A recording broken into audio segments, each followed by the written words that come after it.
한 남자가 술에 잔뜩 취해서 들어왔습니다.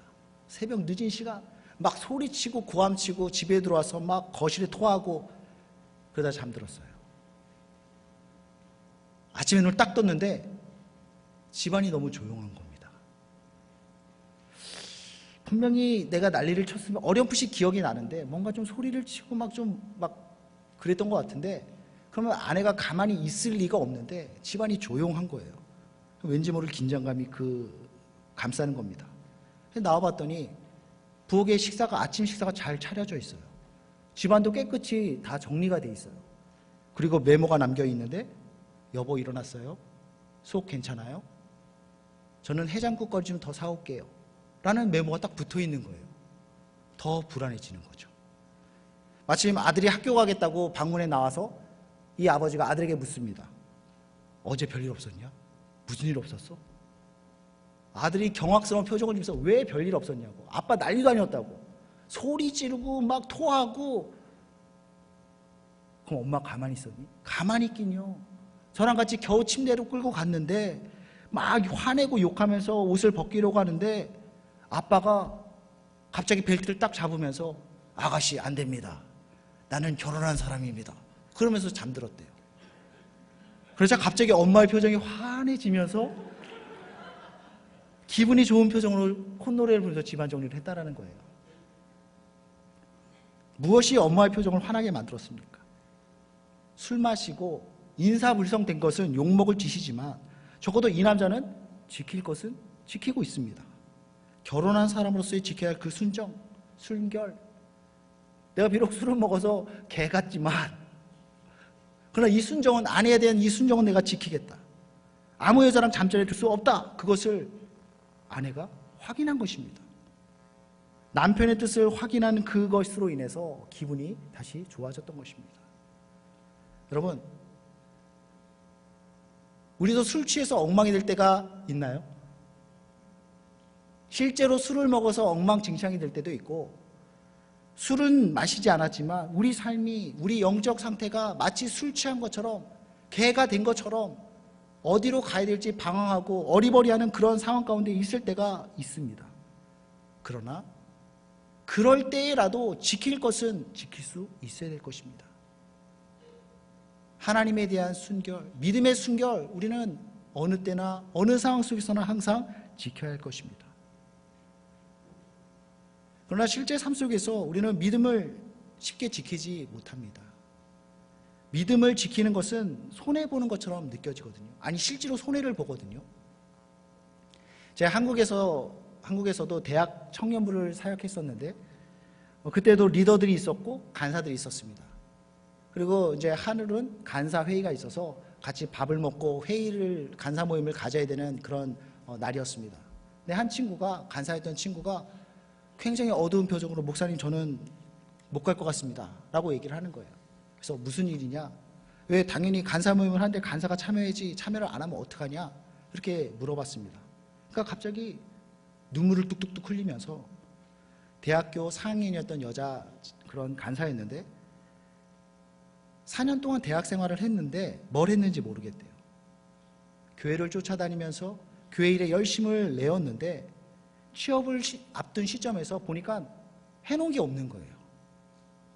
이력서를 쓰는데 다른 사람들은 막 스펙이라고 하는 것들을 쭉 적어 내려가는데 나는 쓸 게 없더래요. 쓸 게. 대학 4년 동안 한 것이 주일학교 교사, 청년부 리더 간사, 그리고 선교팀, 소련의 준비팀, 이런 걸 하다가 다 시간을 보냈다라는 것입니다. 엄청 손해봤다라는 기분이 드는 거죠.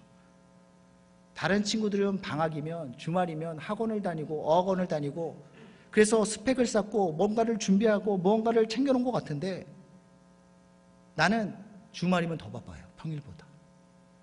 방학이면 수련회다, 선교다, 이것 때문에 더 시간이 없습니다. 그렇게 시간을 바쁘게 보내고 보다 보니까 취업을 앞둔 시점에서 아무것도 한 게 없는 거예요. 그러니까 그 답답함에, 그 스트레스로 인해서 다 헛된 것처럼 느껴지고 속상하고 원망하는 마음에 그 마음을 드러냈던 것입니다.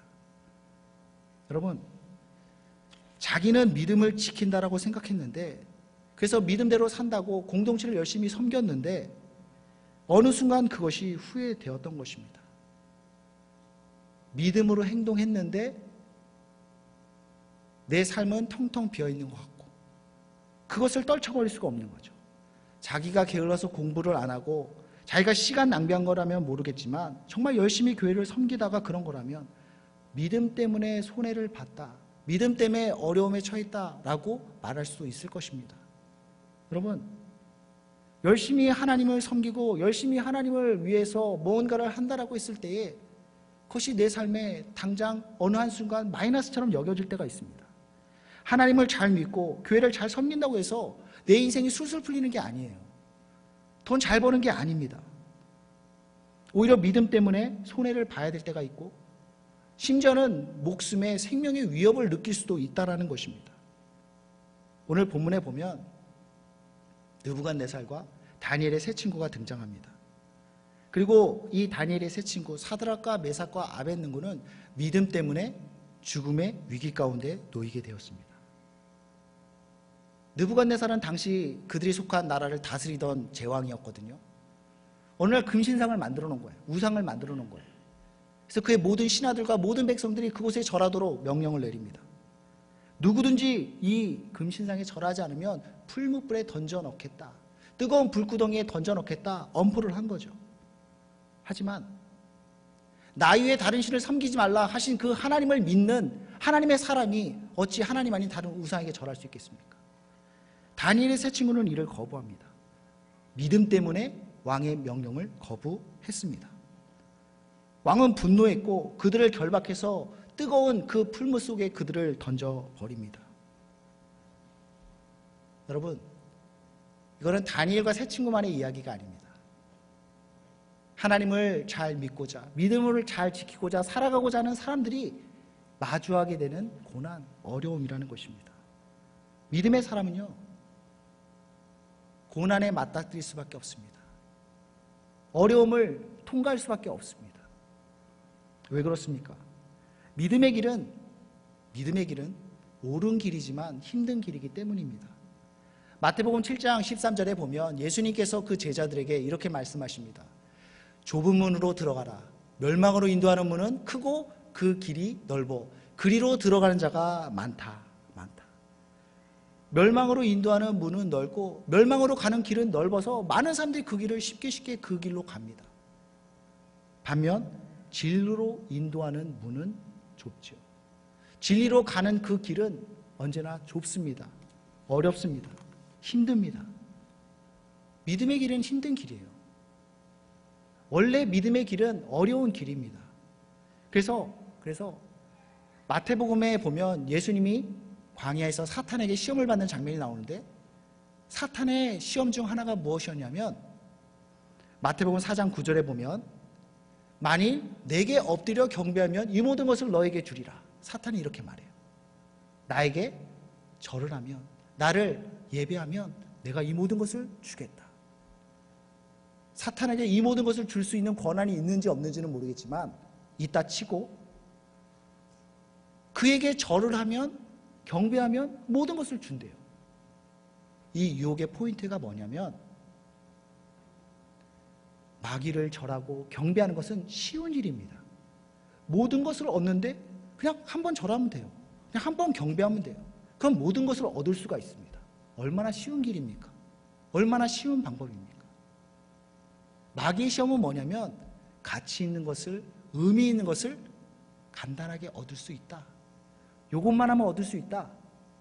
넓은 길로, 쉬운 길로 우리를 인도한다는 것입니다. 이게 유혹이라는 거죠. 이게 시험이라는 거죠. 이게 함정인 것입니다. 이에 대한 예수님의 반응은 사탄아 물러가라. 기록되었을 때 주 너희 하나님께 경배하고 다만 그를 섬기라. 다만 그를 섬기라. 사단의 유혹에 대한, 사단의 말에 대한 말로서 받아치는 것이 아닙니다. 쉬운 방법, 사탄에게 엎드리는 그 방법이 아닌 하나님을 섬기는 삶으로 그는 살아가십니다. 그 삶의 내용이 무엇이냐면 우리가 잘 아는 것처럼 예수님의 삶은 고생하는 삶이었습니다. 십자가를 짊어지는 삶이었습니다. 제자들에게 배신당하고 채찍맞고 가시면류관에 찔리고 창에 그 옆구리를 찔리고 마침내 십자가에 달려서 곱게 죽은 게 아니죠. 비참하게 죽은 고생스럽고 불쌍한 인생이었습니다. 그게 예수님께서 가신 길이죠. 그것이 하나님을 섬기는 자, 하나님을 따르는 제자가 걸어야 될 삶이라는 것입니다. 예수님께서 왜 그렇게 힘든 길을 가신 겁니까? 믿음의 길은 잘못된 길, 쉬운 길을 포기하는 것입니다. 반면 어려운 길이지만 옳은 길, 그 길을 따라가는 것입니다. 믿음으로 산다는 것 자체가 세상이 주는 편의와 보상에 그것에 반응하지 않고 그것을 거부하는 것이죠. 그래서 불편한 길, 좁은 길을 가는 것입니다. 믿음은 편안한 길이 아니라 옳은 길을 가는 것이다. 당연히 고생스럽죠.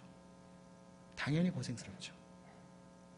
그렇기 때문에 믿음의 사람은 고난의 삶을 살 수밖에 없는 것입니다.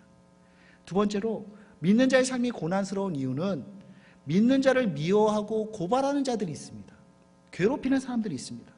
8절 말씀에 보면 그때에 어떤 갈대아 사람들이 나와 유대 사람들을 참소하니라. 유대 사람들, 다니엘의 세 친구 사드락과 메삭과 아벳느고인데 그들을 고발해요. 참소하고 있습니다. 이 세 친구들은 유능한 사람이었습니다. 왜냐하면 하나님을 신뢰하고 하나님을 의지하는 자에게 하나님이 능력을 주십니다. 지혜를 주십니다. 그래서 하나님이 내 소년에게 학문을 주시고 모든 서적을 깨닫게 하시고 지혜를 주셨다.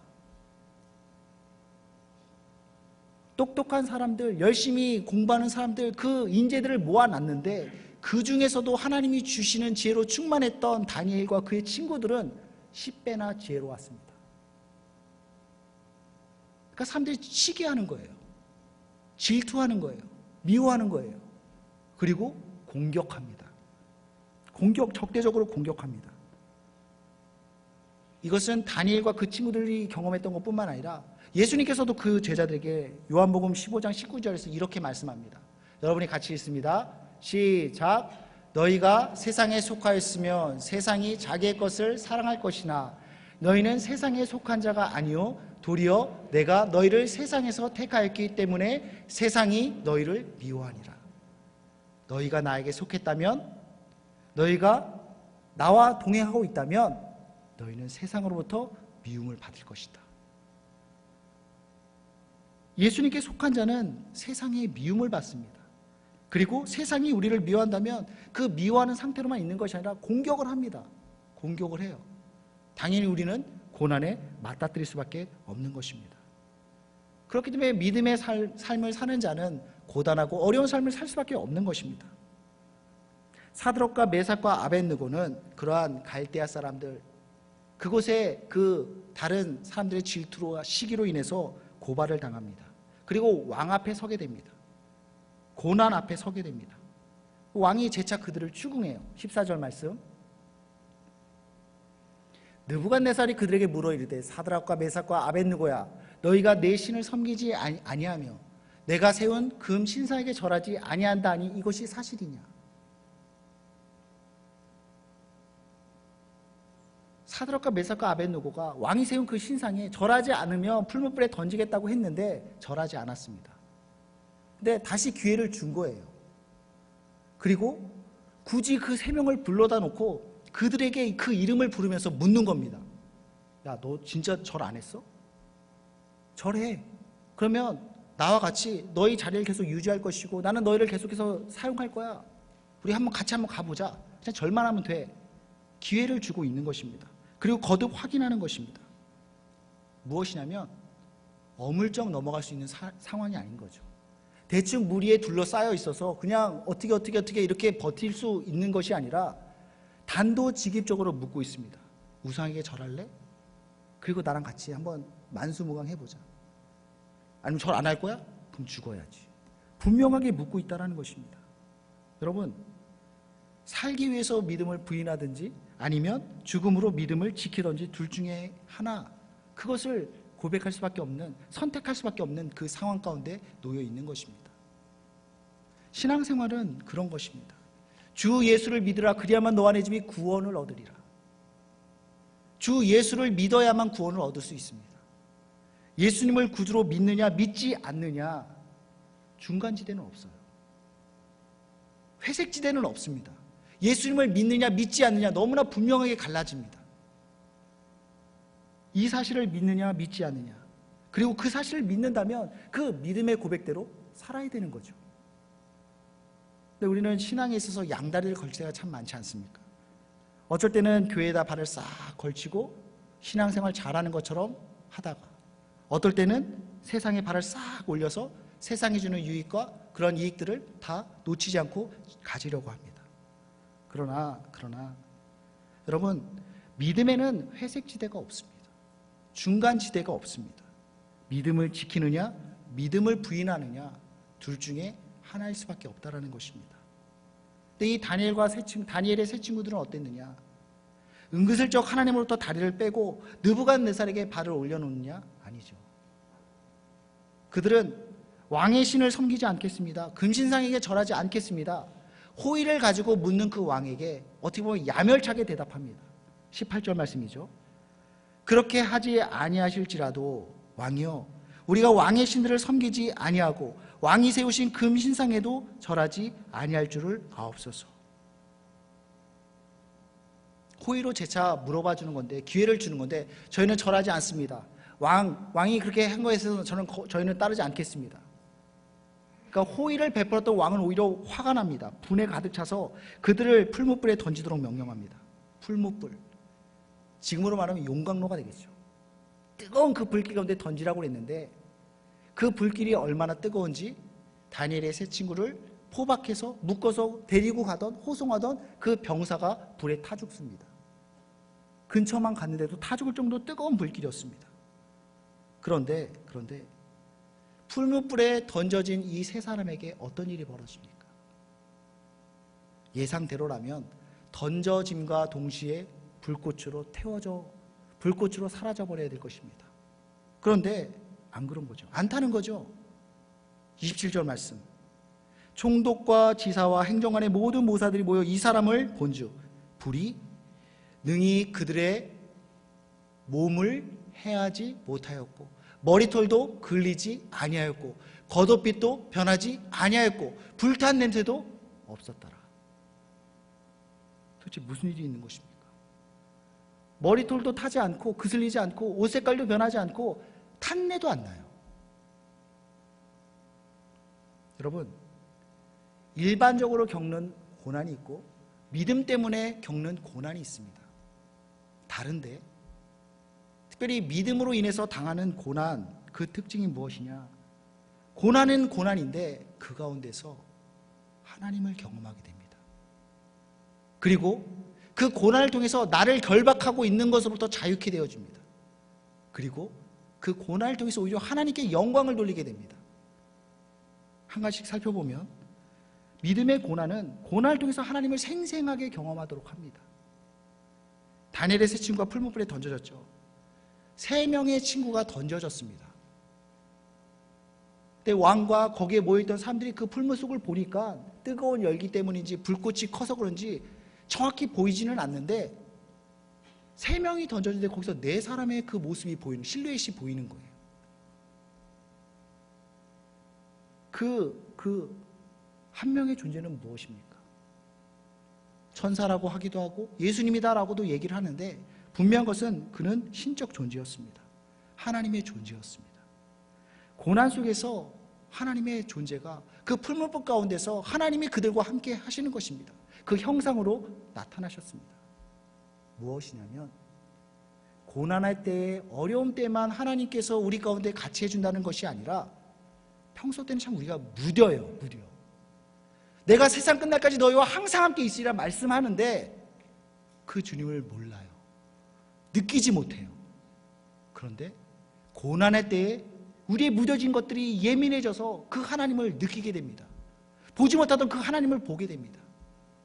마치 더러운 것들로 우리가 더러워진 우린 것들이 그 용광로 속에서 더러운 것들을 때를 벗겨냄으로써 정금으로 거듭나듯이 우리의 그런 때들로 죄들로 덮여졌던 것들이 씻겨지고 깨끗해져서 하나님을 보게 된다는 것입니다.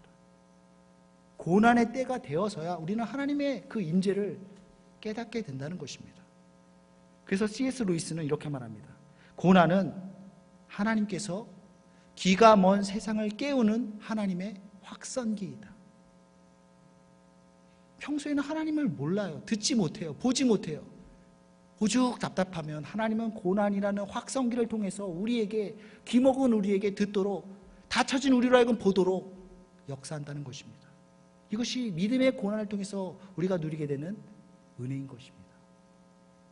두 번째로, 믿음의 고난은 우리 삶의 결박들을 제거해 줍니다. 오늘 말씀의 제목이죠. 고난은 결박을 제거한다. 24절에 보면 세 사람이, 사드락과 메삭과 아벳느고가 결박된 채 끈에 묶여서 풀무불에 던져집니다.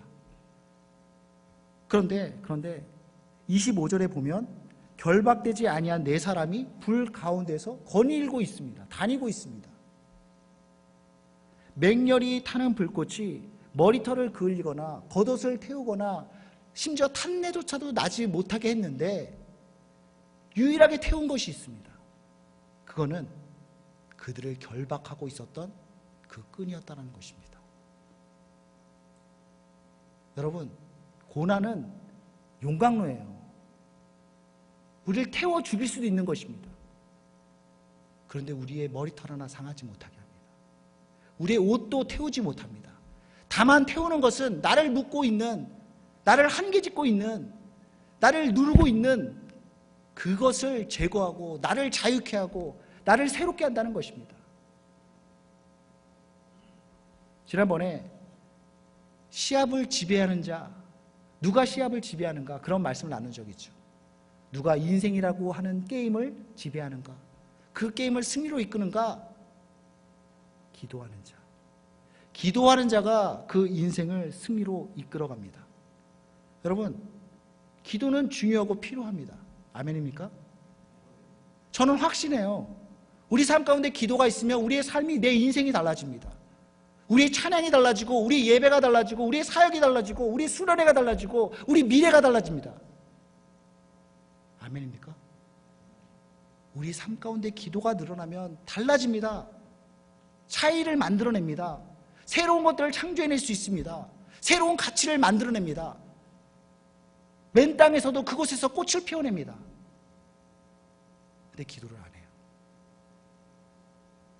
기도하는 사람도 드물고 실제로 기도하는 시간도 적습니다. 그런데 기도가 깊어질 때가 있습니다. 생판 기도 안 하던 사람이 기도의 자리로 나오는 상황들이 있습니다. 고통의 때, 고난의 때, 기도 안 하던 사람들이 그 고난으로 인해서 기도하게 되는 것입니다. 새벽 기도뿐만 아니라 밤새도록 기도하십니다.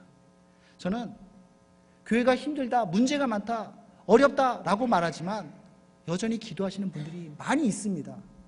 이런 분들 때문에, 기도하는 그 기도 때문에 여전히 교회는 소망이 있고 희망이 있는 것입니다. 참 많이 기도하시는 분들 보면, 그들과 얘기하다 보면 한 가지 공통점이 있어요. 큰 고난이 있다는 것입니다. 한 집사님은 15살 된 그 딸아이가 있는데 무슨 희귀한 병에 걸렸어요. 뭐라고 얘기해 주는데 도저히 기억할 수 없는 그런 변명의 불치병입니다. 근데 일종의 피부병인데 귀에서 고름이 나와요. 너무 간지럽고, 근데 악취가 나요. 애가 학교를 가야 되는데 냄새가 나니까 아이들이 막 그걸 갖고 놀리나 봐요. 중학생인데 학교 생활이 힘들 수밖에 없죠. 학교를 안 가려고 합니다. 그리고 또 아이는 아이들 그것 때문에 고통스럽습니다. 엄마가 얼마나 마음이 아프겠습니까? 아이의 고통? 엄마는 그보다 더 큰 고통을 겪게 되는 거죠. 그 고통으로 인해서 기도하기 시작했습니다. 교회 가면 항상 기도하고 계세요. 얼마나 그 속이 아프고 마음이 아픈지. 그러한 고난이 그 집사님을 기도의 사람으로 바꿔놓았습니다. 저희 어머니도 기도를 참 많이 하시는 분이에요. 처음부터 기도를 많이 하셨던 건 아니고 원래 신앙생활을 하지 않았던 분인데 결혼을 하면서 시집이 기독교에서 교회를 다니게 되었습니다. 뭐 완전 초짜죠. 기도할 줄도 모르고 아무것도 몰랐는데 처음에는 뭐 잘 살았습니다. 걱정할 것이 없었습니다. 제가 어렸을 때 저를 돌봐주는 분이 2분이 계셨대요.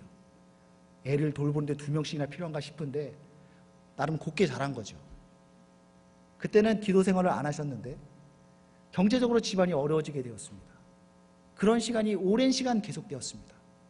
할 수 있는 게 기도밖에 없어요. 할 수 있는 게 기도밖에 없으니까 기도하기 시작합니다. 살려고 기도합니다. 새벽에 기도하시고 밤새도록 기도하시고 금식 기도하시고. 경제적 어려움이, 고난이 저희 어머니를 기도하는 사람으로 만들어 주었습니다. 성경에 보면 한나라는 여인이 있지 않습니까? 그의 남편은 엘가나였습니다. 근데 이 엘가나는 2명의 아내를 두었습니다. 한나와 분인나.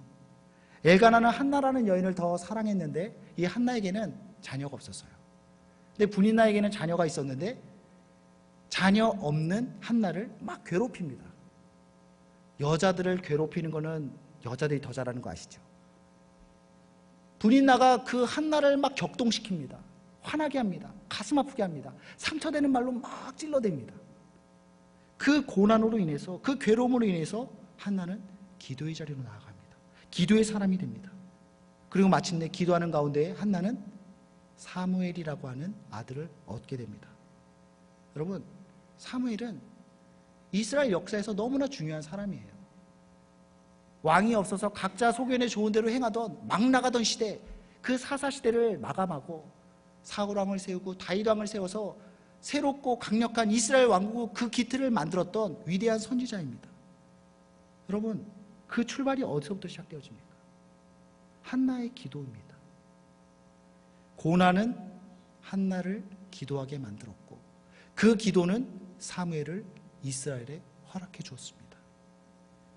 결과적으로 고난이 기도를 통해서 무기력한 그 사사시대를 마감하게 하고 새로운 강력한 이스라엘을 세우는 그 출발점이 되었던 것입니다.